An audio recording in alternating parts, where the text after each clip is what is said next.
humanitaire, décide d'ouvrir une nouvelle page de l'histoire du Burkina Faso.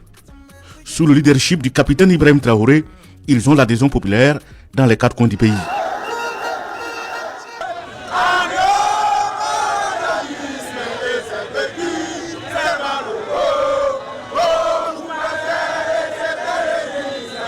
Depuis le Conseil constitutionnel et devant les grands juges, le peuple et le monde entier, le capitaine Ibrahim Traoré prend sur ses épaules une lourde charge. Pour ma nation, je me battrai jusqu'au dernier souffle.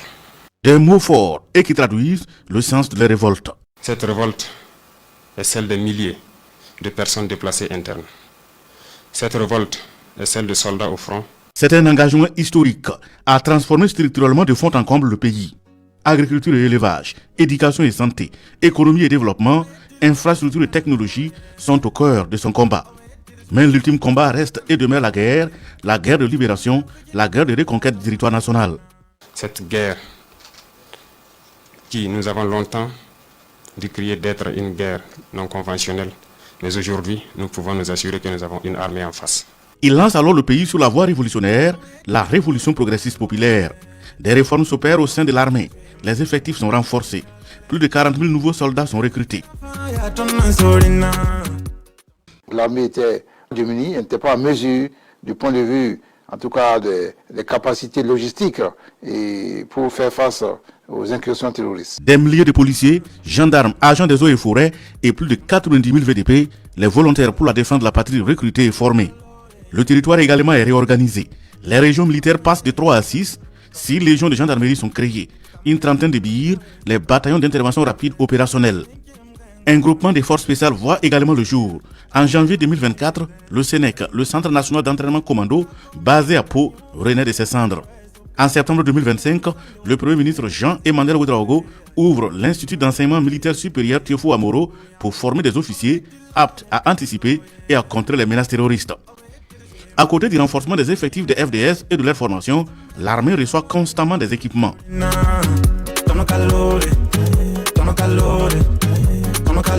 Ce qui a été acquis, en tout cas, peut-être les aînés, les anciens le diront, c'est du jamais vu dans cette armée. Moi, je suis de la logistique, je sais ce que ça vaut. Arrivé au pouvoir comme chef de guerre, le capitaine Ibrahim Traoré ne lésine pas sur les moyens. Aujourd'hui, l'armée est beaucoup plus équipée qu'elle ne l'a jamais été, mais nous disons encore ça, ce n'est rien. L'équipement va venir 10 fois, beaucoup de fois plus performant que ce que nous avons.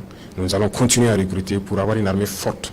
Parce que l'indépendance, la souveraineté, tant que vous n'avez pas une armée forte, vous ne pouvez pas vous assumer. Sous son magistère, l'armée connaît une ascension en matière de renforcement des capacités opérationnelles.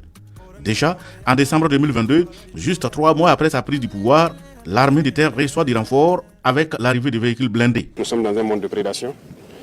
Pour avoir la paix, il faut faire la guerre. Donc, faites la guerre. Rien qu'en 2023, plus de 600 milliards de francs CFA sont débloqués pour la commande en armement. En janvier 2024, avril 2024 et juin 2024, des arrivées massives de matériel pour les forces armées nationales.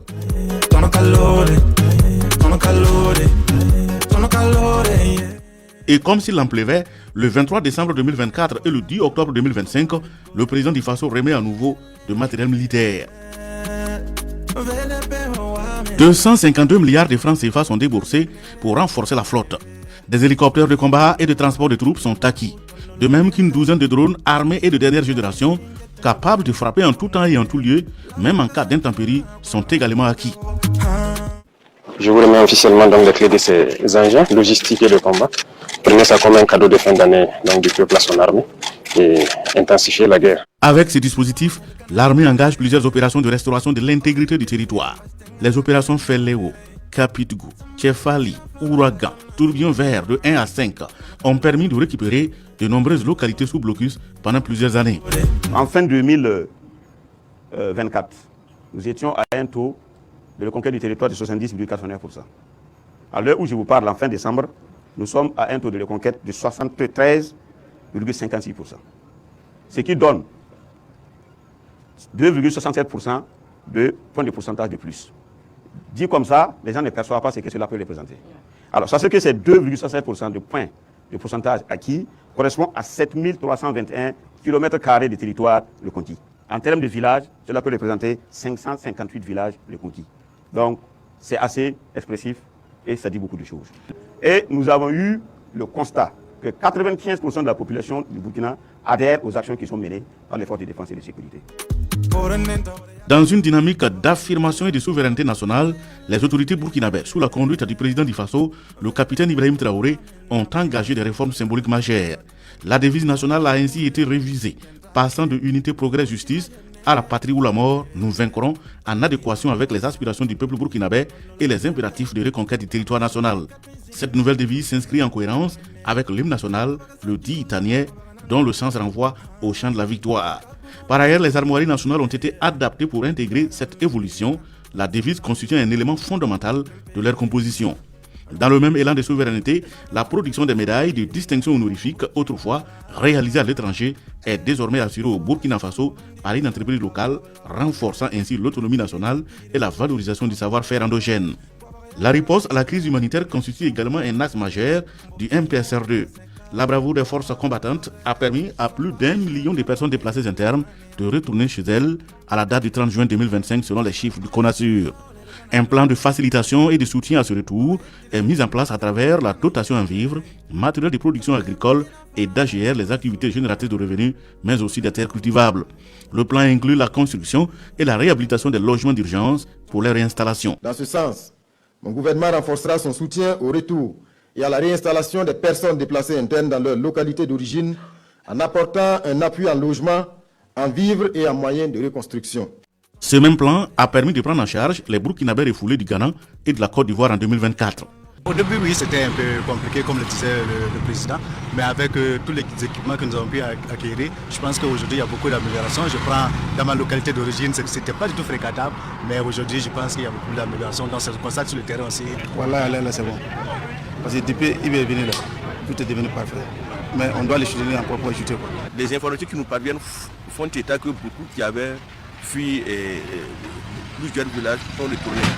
Et compte tenu de la saison pluvieuse qui prévaut présentement, vous voyez, les zones sont quand même un peu touffues, mais malgré avec ça, la population est en train de repartir là où ils avaient été chassés. On constate des localités où on ne pouvait pas avoir accès. Aujourd'hui, grâce à l'effort de ces FDS-là, les gens arrivent à aller et évacuer, aller aux occupations. Je crois qu'il y a un changement, et un grand changement à ce niveau. Dans ces temps-ci, il y a beaucoup de villages qui sont répartis.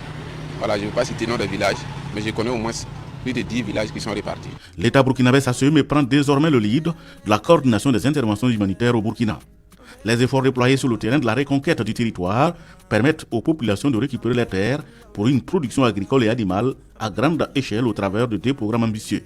L'initiative présidentielle pour la production agricole et l'autosuffisance alimentaire et l'offensive agro-pastorale et halieutique. Le bilan est vraiment positif. Il est positif